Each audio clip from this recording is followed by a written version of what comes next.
Hi friends, welcome to Shri Bharati technologies YouTube channel. So ఈరోజు వీడియోలో నేను వ్రాప్ టెక్స్ట్ గురించి ఎక్స్ప్లెయిన్ చేయబోతున్నాను. ఎక్సెల్లో మనము టేబుల్స్ క్రియేట్ చేసుకుంటాము, మన బిజినెస్ డేటా ఎంట్రీ చేసుకుంటాము. మనం డేటా ఎంట్రీ చేసేటప్పుడు డేటా టైప్ చేసుకునేటప్పుడు మనం వ్రాప్ టెక్స్ట్ అనేది యూజ్ చేసుకుంటాము.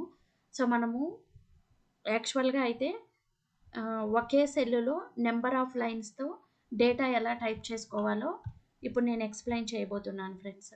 వ్రాప్ టెక్స్ట్ అనేది మనకి చాలా యూజ్ అవుతుంది.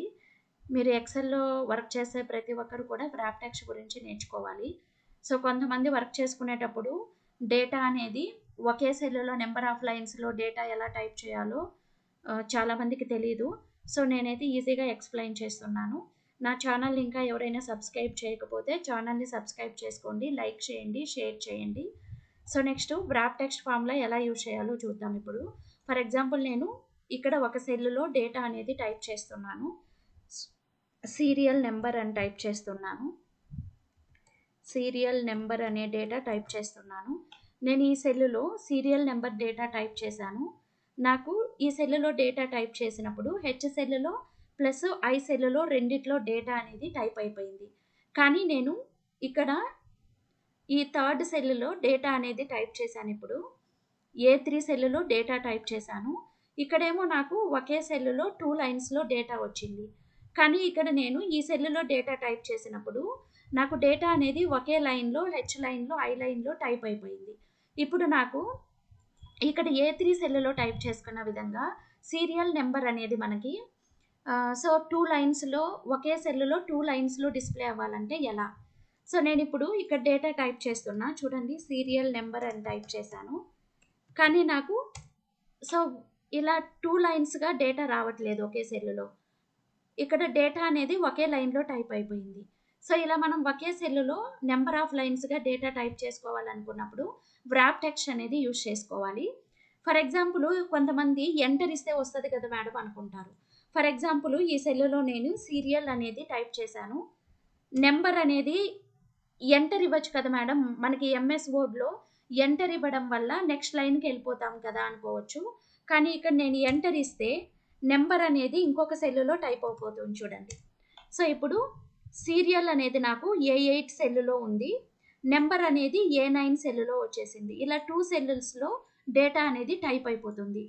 మనకి ఫర్ ఎగ్జాంపుల్ ఎంఎస్ వర్డ్లో మనం యూజ్ చేసుకుంటున్నప్పుడు మనం నెక్స్ట్ లైన్లో కావాలి అనుకున్నప్పుడు ఎంటర్ ఇస్తే ఆటోమేటిక్గా చూడండి ఇక్కడ నెక్స్ట్ లైన్లో మనకి మూవ్ ఆన్ అయిపోతుంది. ఫర్ ఎగ్జాంపుల్ నేను ఇక్కడ డేటా అనేది టైప్ చేస్తున్నాను. సీరియల్ నెంబర్ అనేది సీరియల్ అని టైప్ చేశాను. సీరియల్ నెంబర్ అని టైప్ చేసుకున్నా. ఇది ఒక లైన్లో వచ్చింది. ఫర్ ఎగ్జాంపుల్ సెకండ్ లైన్లో నేను సీరియల్ అని టైప్ చేశాను. నెంబర్ అనేది నెక్స్ట్ లైన్లో రావాలనుకున్నప్పుడు మనం ఎంటర్ ప్రెస్ చేసామంటే కర్సర్ అనేది నెక్స్ట్ లైన్కి వచ్చేస్తుంది. మనం నెక్స్ట్ లైన్లో నెంబర్ అనేది టైప్ చేసుకుంటాము. ఇలా మనం line by line data type చేసుకుంటాము. కానీ ఎక్సెల్లో మనం ఎంటర్ ఇస్తే అది ఒకే సెల్లులో డేటా టైప్ అవ్వదు, నెక్స్ట్ సెల్కి మూవ్ ఆన్ అయిపోతుంది. ఇప్పుడు నేను ఎంటర్ ప్రెస్ చేస్తే అది నెక్స్ట్ సెల్కి వచ్చేసింది. ఇలా మనము ఒకే సెల్లులో number of lines of data type అవ్వాలి అనుకున్నప్పుడు వ్రాప్ టెక్స్ట్ యూజ్ చేస్తాము. ఇప్పుడు నేను ఎలా అప్లై చేయాలి మేడం అంటే దాన్ని క్లిక్ చేసుకోండి. సెల్ని సెలెక్ట్ చేసుకున్న తర్వాత ఇక్కడ హోమ్ ట్యాబ్లో వ్రాప్ టెక్స్ట్ అని ఉంది చూడండి. వ్రాప్ టెక్స్ట్ ప్రెస్ చేయండి. చూడండి, నేను వ్రాప్ టెక్స్ట్ సెలెక్ట్ చేసుకోగానే సీరియల్ నెంబర్ అనేది ఒకే సెల్లులో 2 లైన్స్లో డేటా అనేది టైప్ అయిపోయింది. అదే మనము సెల్ సెలెక్ట్ చేసుకోకపోతే రాదు. ఫర్ ఎగ్జాంపుల్ ఇక్కడ క్లిక్ చేశాను, వ్రాప్ టెక్స్ట్ అప్లై చేశాను, చూడండి 2 లైన్స్లో వచ్చేసింది. ఇప్పుడు నేను ఇక్కడ వ్రాప్ టెక్స్ట్ అనే వర్డ్ టైప్ చేశాను. ఇది నాకు ఒకే సెల్లులో నెంబర్ ఆఫ్ లైన్స్గా రావాలి. చూడండి, హోమ్ ట్యాబ్లో వ్రాప్ టెక్స్ట్ సెలెక్ట్ చేశాను, ఇలా వచ్చింది. ఇప్పుడు నాకు ఇలా వ్రాప్ టెక్స్ట్ అనేది మనకి 4 లైన్స్లో వచ్చింది. దీనికి మీనింగ్ అయితే నాకు అర్థం కావట్లేదు. చూడండి, ఇలా ఉంటే మనకు అర్థం కాదు. నాకు వ్రాప్ అనేది ఒక లైన్లో, టెక్స్ట్ అనేది ఇంకొక లైన్లో రావాలి అనుకున్నప్పుడు ఈ సెల్ విడ్త్ అనేది ఇంక్రీజ్ చేసుకోండి. ఈ సెల్ విడ్త్ ఎలా ఇంక్రీజ్ చేసుకోవాలి? ఈ కాలం విడ్త్ ఇంక్రీజ్ చేసుకోండి. ఇక్కడ మనకి ఈ కాలం చివర్లో కర్సర్ ఇలా పెట్టుకున్నారంటే ప్లస్ సింబల్ వస్తుంది. దీన్ని రైట్ సైడ్కి డ్రాగ్ చేయండి. ఇలా డ్రాగ్ చేయడం వల్ల చూడండి వ్రాప్ టెక్స్ట్ అనేది మీకు ఒకే సెల్లులో వచ్చేసింది ఇప్పుడు. 2 లైన్స్‌గా ఒకే సెల్లులో వచ్చేసింది. సో, చూడండి ఇలా.